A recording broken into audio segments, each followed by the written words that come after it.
안녕하십니까. 부끄러운 선배들, 그 중에서도 최악의 족보를 가지고 있는 경희대학교 재학생 성태인이라고 합니다.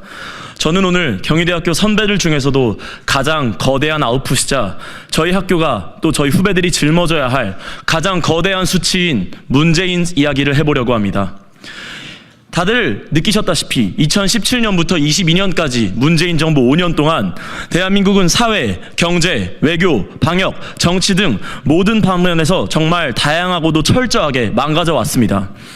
오늘은 이미 알려진 수없이 많은 그의 과오를 뒤로하고 이 자리에서 지금까지도 미치고 있는 문재인의 마수에 대해 설명드리고 제가 사죄드리고자 합니다.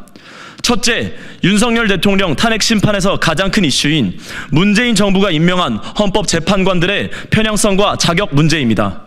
헌법재판소는 본디 정치적 중립성과 공정성을 최우선 가치로 해야 합니다.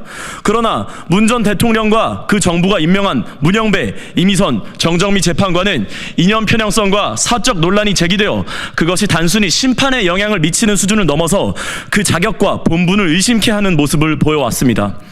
이런 와중에 거대 야당인 민주당은 곧 만료되는 이들의 임기를 억지로 연장하려는 법안까지 추진하며 사기 탄핵에 대한 의혹을 가중시키고만 있습니다. 헌법 수호의 마지막 보루로서 작동해야 할 헌재마저 특정 세력의 이익을 대변하는 도구가 된다면 대한민국의 법치주의가 무너지는 것은 불보듯 뻔한 일일 것입니다.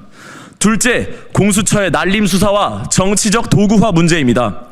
검찰개혁이라는 명분 아래 문재인 정부가 야심차게 출범시킨 고위공직자 범죄 수사처, 통칭 공수처는 권력 감시의 역할을 하겠다던 본래의 취지를 완전히 망각한 채 정치 탄압의 도구로 전락했습니다. 최근 윤석열 대통령에 대한 무리한 구속영장 청구에서도 그 실체가 적나라하게 드러난 바 있습니다.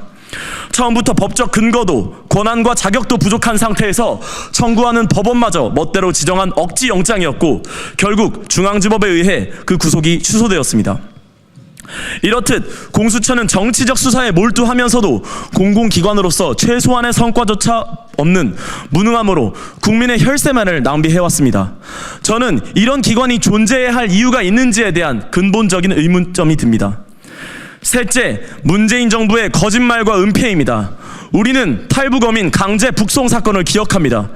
귀순 의사를 밝힌 탈북민들을 강제로 북송하며 흉악범이었기 때문이라는 변명을 늘어놓았지만 이후 공개된 증거들은 이들의 필사적인 저항과 귀순 의지 피력 증명을 통해서 정부의 설명이 그저 거짓된 변명에 불과하였음을 보여주었습니다.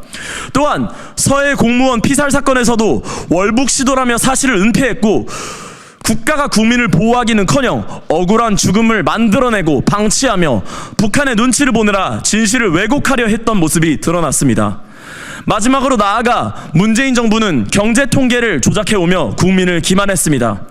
자신들이 주창해왔던 소득주도 성장의 실패를 감추기 위해 고용률, 소득 격차, 부동산 통계 등을 왜곡해왔고 국민들은 현실과 동떨어진 거짓 통계 속에서 속아왔습니다.